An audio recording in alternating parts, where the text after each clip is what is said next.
سامنے دیکھا تو بھی کچھ دکھائی نہ دیا، پھر پیچھے دیکھا تو وہاں بھی کچھ نظر نہ آیا۔ اس کے بعد میں نے سر اوپر اٹھایا تو کیا دیکھتا ہوں کہ جو فرشتہ ہرا میں میرے پاس آیا تھا وہی آسمان و زمین کے درمیان موجود ہے۔ یہ دیکھ کر میرا پورا وجود اس کے روب سے بھر گیا، یہاں تک کہ میں زمین کی طرف جھک گیا۔ پھر میں خدیجہ کے پاس آیا اور کہا، مجھے چادر اڑا دو، مجھے چادر اڑا دو، مجھے کمبل اڑا دو، ٹھنڈے پانی کے چھینٹے مارو۔ انہوں نے کمبل اڑا دیا، ٹھنڈے پانی کے چھینٹے مارے، پھر یہ آیات نازل ہوئیں۔ یا ایھا المدثر قم فانذر وربک فکبر وثیابک فطہر والرجز فاہجر۔ اے کمبل پوش، اٹھ اور لوگوں کو ان کی بدعملی کے نتائج سے ڈرا، اپنے رب کی بڑائی بیان کر اور اپنے کپڑے پاک رکھ اور گندگی سے الگ تھلگ رہ۔ بعثت نبوی کے ابتدائی 3 برسوں میں آپ چپکے تبلیغ کرتے رہے۔ اس دوران میں سیدنا ارقم رضی اللہ عنہ کا گھر اسلامی تحریک کا مرکز بنا۔ یہ گھر کوہ صفا کے دامن میں واقع تھا۔ نمازیں گھروں کے اندر اور پہاڑوں کی گھاٹیوں میں پڑھی جاتی رہیں۔ اس تبلیغ کے ذریعے سے چراغ جلتا رہا۔ آپ نے سب سے پہلے ان لوگوں کو تبلیغ فرمائی جن کے آپ کے ساتھ تعلقات تھے۔ آپ کو اپنے ان قریبی ساتھیوں کی طرف سے مایوسی کا سامنا نہیں کرنا پڑا۔ عورتوں میں آپ کی زوجہ سیدہ خدیجہ رضی اللہ عنہا، غلاموں میں زید بن حارثہ رضی اللہ عنہ، مردوں میں سیدنا ابو بکر صدیق رضی اللہ عنہ اور لڑکوں میں سیدنا علی رضی اللہ عنہ نے سب سے پہلے اسلام قبول کیا۔ خفیہ دعوت و تبلیغ کا یہ سلسلہ قریباً 3 سال تک جاری رہا۔ اس عرصے میں جن حضرات نے اسلام قبول کیا ان کے نام یہ ہیں: بلال بن رباح، عثمان بن عفان، زبیر بن عوام، عبد الرحمن بن عوف، طلحہ بن عبید اللہ، سعد بن ابی وقاص، عمرو بن انبسہ، خالد بن سعد بن عاص، عمار بن یاسر، خباب بن ارت، ابو عبیدہ بن جراح، سعید بن زید، جعفر بن ابی طالب، عبداللہ بن مسعود، ابو سلمہ، عثمان بن مظعون، صہیب رومی اور ارقم رضی اللہ عنہم۔ مجموعی طور پر قریباً 40 افراد نے اسلام قبول کیا۔ ان حضرات کو السابقون الاولون کہا گیا۔ اس خاموش تبلیغ کے نتیجے میں 40 افراد نے اسلام قبول کیا۔ اس طرح اسلام کی بنیاد مضبوط ہو گئی۔ تب اللہ کا حکم آیا، اے کمبل لپیٹ کر لیٹنے والے، اٹھو اور خبردار کرو، اپنے رب کی بڑائی کا اعلان کرو۔ یہ سورہ مدثر کی پہلی 2 آیات کا ترجمہ ہے۔ ان میں نبی صلی اللہ علیہ وسلم کو اس عظیم اور جلیل کام کے لیے اٹھنے اور نیند کی چادر پوشی اور بستر کی گرمی سے نکل کر جہاد، کوشش اور مشقت کے میدان میں آنے کے لیے کہا گیا۔ یا ایھا المدثر قم فانذر، اے چادر پوش، اٹھ اور ڈرا۔ گویا کہا جا رہا ہے جسے اپنے لیے جینا ہے وہ تو راحت کی زندگی گزار سکتا ہے، لیکن آپ جو اس زبردست بوجھ کو اٹھا رہے ہیں تو آپ کو نیند سے کیا تعلق، آپ کو راحت سے کیا سروکار، آپ کو گرم بستر سے کیا مطلب، پرسکون زندگی سے کیا نسبت، راحت بخش ساز و سامان سے کیا واسطہ۔ آپ اٹھ جائیے اس عظیم کام کے لیے جو آپ کا منتظر ہے، اس بھاری بوجھ کے لیے جو آپ کے لیے تیار ہے۔ اٹھ جائیے جد و جہد اور مشقت کے لیے، تکان اور محنت کے لیے اٹھ جائیے کہ اب نیند اور راحت کا وقت گزر چکا۔ اب آج سے مسلسل بیداری ہے، طویل اور مشقت سے لبریز جہاد ہے۔ اٹھ جائیے اس کام کے لیے مستعد اور تیار ہو جائیے۔ یہ بڑا عظیم اور پرہیبت حکم ہے۔ اس نے نبی صلی اللہ علیہ وسلم کو پرسکون گھر، گرم آغوش اور نرم بستر سے کھینچ کر تند طوفانوں اور تیز جھکڑوں کے درمیان انتہائی گہرے سمندر میں لا کھڑا کیا، لوگوں کے ضمیر اور زندگی کے حقائق کی کشاکشی کے درمیان پہنچا دیا۔ پھر رسول اللہ صلی اللہ علیہ وسلم اٹھ گئے اور قریباً 20 سال تک اٹھے رہے۔ آپ نے اپنا چین، سکون اور آرام چھوڑ دیا، زندگی اپنے لیے نہ رہی، اہل و عیال کی نہ رہی، آپ اٹھے تو پھر اٹھے ہی رہے، کام اللہ کی طرف دعوت دینا تھا۔ آپ نے یہ کمر توڑ بار گراں اپنے کندھوں پر کسی دباؤ کے بغیر اٹھا لیا۔ یہ بوجھ تھا، اس روئے زمین پر امانت کبریٰ کا بوجھ، ساری انسانیت کا بوجھ، سارے عقیدے کا بوجھ، میدانوں میں جہاد اور دفاع کا بوجھ۔ آپ نے 20 سال سے زیادہ عرصے تک مسلسل اور ہمہ گیر مارکا آرائی میں زندگی بسر کی، اور اس پورے عرصے میں جب سے آپ نے وہ آسمانی ندا اللہ کی آواز سنی اور یہ بھاری ذمہ داری پائی، آپ کو کوئی ایک حالت کسی دوسری حالت سے غافل نہ کر سکی۔ اللہ آپ کو ہماری طرف سے اور ساری انسانیت کی طرف سے بہترین اجر عطا فرمائے، آمین۔ پھر اللہ تعالی نے آپ کو حکم دیا، فاصدع بما تؤمر وأعرض عن المشركين۔ اے نبی، جس بات کا آپ کو حکم دیا گیا ہے اس کا صاف صاف اعلان کر دیجئے اور مشرکین سے رخ پھیر لیجئے۔ پھر مزید حکم ہوا، وأنذر عشيرتك الأقربين واخفض جناحك لمن اتبعك من المؤمنين۔ اور سب سے پہلے اپنے قریبی رشتہ داروں کو کفر اور شرک سے ڈرائیے، اور جو ایمان لے آئے اور آپ کی پیروی کرے اس کے ساتھ نرمی اور شفقت کا معاملہ فرمائیے۔ جب آپ کو عام دعوت دینے کا حکم دیا گیا اور یہ ہدایت نازل ہوئی کہ آپ اپنے قریب ترین عزیزوں کو سب سے پہلے اللہ کے عذاب سے ڈرائیں، تو آپ نے صبح سویرے کوہ صفا پر چڑھ کر بلند آواز سے پکارا، یا صباحا۔ عرب میں یہ صدا وہ شخص لگاتا تھا جو صبح کے جھٹپٹے میں کسی دشمن کو اپنے قبیلے پر حملہ کرنے کے لیے آتے دیکھ لیتا تھا۔ آپ کی یہ آواز سن کر لوگوں نے پوچھا، یہ کون پکار رہا ہے؟ بتایا گیا، یہ محمد کی آواز ہے۔ اس پر قریش کے تمام خاندانوں کے لوگ آپ کی طرف دوڑ پڑے۔ جو خود آ سکتا تھا وہ خود آیا، جو نہیں آ سکتا تھا اس نے اپنی طرف سے کسی کو بھیج دیا۔ جب سب لوگ جمع ہو گئے تو آپ نے قریش کے ایک ایک خاندان کا نام لے لے کر پکارا، اے بنی ہاشم، اے بنی عبد المطلب، اے بنی فہر، اگر میں تمہیں یہ بتاؤں کہ اس پہاڑ کے پیچھے ایک لشکر تم پر حملہ کرنے کے لیے تیار ہے تو کیا تم میری بات کو سچ مانو گے؟ کیونکہ میں ایسی جگہ کھڑا ہوں جہاں سے میں ادھر بھی دیکھ رہا ہوں اور ادھر بھی۔ سب نے یک زبان ہو کر کہا، ہم آپ کی بات فوراً مان لیں گے، ہم نے کبھی آپ کو جھوٹا نہیں پایا، ہم نے ہمیشہ آپ کو سچا ہی پایا ہے۔ تب آپ نے فرمایا، میں تمہیں ایک سخت عذاب سے پہلے خبردار کرنے کے لیے بھیجا گیا ہوں۔ آپ کا چچا ابو لہب بھی اس مجمع میں موجود تھا۔ وہ آپ کا خطاب سن کر سخت برہم ہوا، کہنے لگا، ستیہ ناس جائے تیرا، کیا اس لیے تو نے ہمیں جمع کیا ہے؟ ایک روایت میں یہ بھی ہے کہ اس نے پتھر اٹھایا تاکہ آپ کو کھینچ مارے۔ اس طرح مکے میں اعلانیہ تبلیغ کی ابتدا ہوئی، لوگ مسلمان ہونے لگے۔ مسلمان ہونے والوں میں زیادہ تر نوجوان لوگ تھے۔ اس طرح ان کے بڑوں کو بہت دکھ ہوا کہ ہماری اجازت اور مرضی کے بغیر یہ کیوں پرانے قومی دین سے پھر گئے۔ ان لوگوں نے اپنے نو عمر رشتہ داروں کو طرح طرح سے اذیتیں دی، مارا پیٹا، بھیڑیاں لگا کر قید کیا، چھت کے بغیر کمروں میں بند کیا، تپتی ریت پر ننگے بدن لٹایا، مگر یہ تمام اذیتیں بے اثر رہیں۔ ان لوگوں میں آزاد مرد اور عورتیں بھی تھیں، لونڈی اور غلام بھی تھے۔ لونڈیوں اور غلاموں کو ان کے آقاؤں نے شدید تکالیف پہنچائیں۔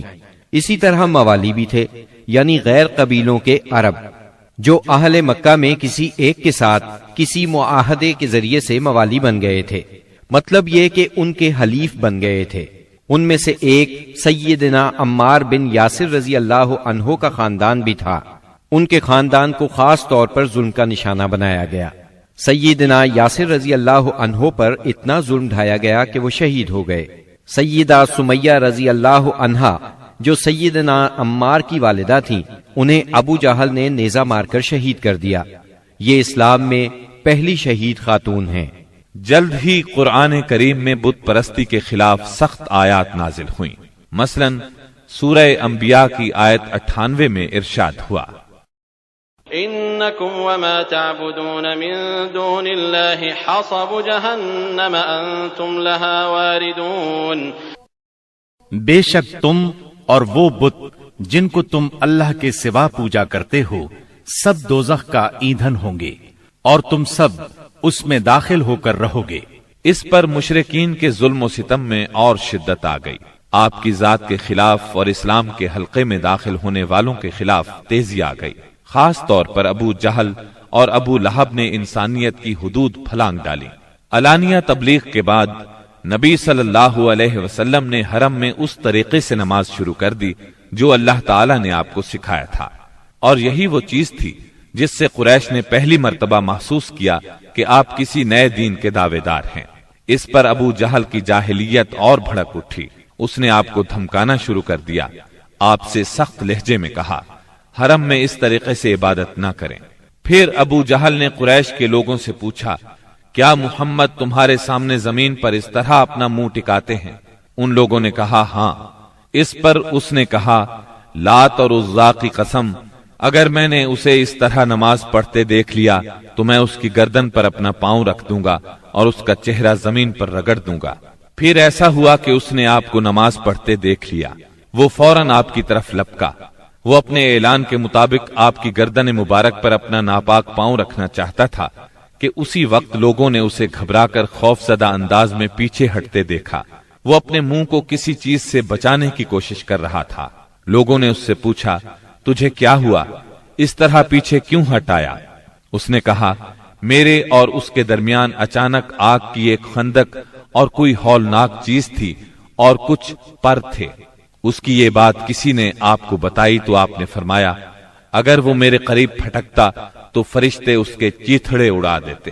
سیدنا ابن عباس رضی اللہ عنہ سے روایت ہے کہ رسول اللہ صلی اللہ علیہ وسلم مقام ابراہیم پر نماز پڑھ رہے تھے. ایسے میں ابو جہل کا ادھر سے گزر ہوا. اس نے کہا اے محمد کیا ہم نے تمہیں اس سے منع نہیں کیا تھا؟ یہ کہہ کر وہ آپ کو دھمکیاں دینے لگا. جواب میں آپ نے بھی اسے سختی سے جھڑک دیا. اس پر اس نے کہا اے محمد تم کس بل پر مجھے ڈراتے ہو؟ اللہ کی قسم اس وادی میں میرے حمایتی سب سے زیادہ ہیں. ایک دن کسی جگہ اونٹ ذبح کیا گیا. ابو جہل نے عقبہ بن ابی معیط کو بھیجا کہ جا کر اوجھڑی اٹھا لائے اور جب آپ سجدے میں جائیں تو اس کو آپ کی پیٹھ پر رکھ دے. اس نے ایسا ہی کیا. وہ اس قدر وزنی تھی کہ آپ سجدے سے سر نہ اٹھا سکے. سیدہ فاطمہ رضی اللہ عنہا اس وقت بچی تھیں. انہیں اطلاع ملی تو وہ دوڑی آئیں اور اس غلیظ بوجھ کو آپ کی کمر مبارک سے اتارا. سیدنا عمرو بن عاص چشمدید واقعہ بیان کرتے ہیں. ایک روز نبی اکرم صلی اللہ علیہ وسلم خانہ کعبہ میں نماز پڑھ رہے تھے. عقبہ بن ابی معیط آیا. اس نے اپنی چادر کو لپیٹ دے کر آپ کی گردن مبارک میں ڈال دیا اور بل دینے لگا. جب اس نے بل پر بل دیے تو آپ کی گردن مبارک بھنچ گئی. آپ اسی طرح اطمینان قلب سے سجدے میں پڑے رہے. اتنے میں سیدنا ابو بکر صدیق رضی اللہ عنہ وہاں پہنچ گئے. انہوں نے دھکے دے کر عقبہ بن ابی معیط کو ہٹایا اور ان سے فرمایا أتقتلون رجلا أن يقول ربي الله وقد جاءكم بالبينات. کیا تم ایک ایسے شخص کو مارتے ہو اور صرف اس جرم میں کہ وہ کہتا ہے میرا پروردگار اللہ ہے اور وہ تمہارے پاس روشن دلائل لے کر آیا ہے. ان کے ایسا کہنے پر چند شریر سیدنا صدیق اکبر رضی اللہ عنہ پر ٹوٹ پڑے اور انہیں خوب زد و کوب کیا. انہی واقعات پر سورہ علق کی آیات 6 تا 19 نازل ہوئیں اور اسی سورت کی پہلی 5 آیات نازل ہونے کے بعد سب سے پہلے اسلام کا اظہار نبی کریم صلی اللہ علیہ وسلم نے نماز ہی سے کیا تھا.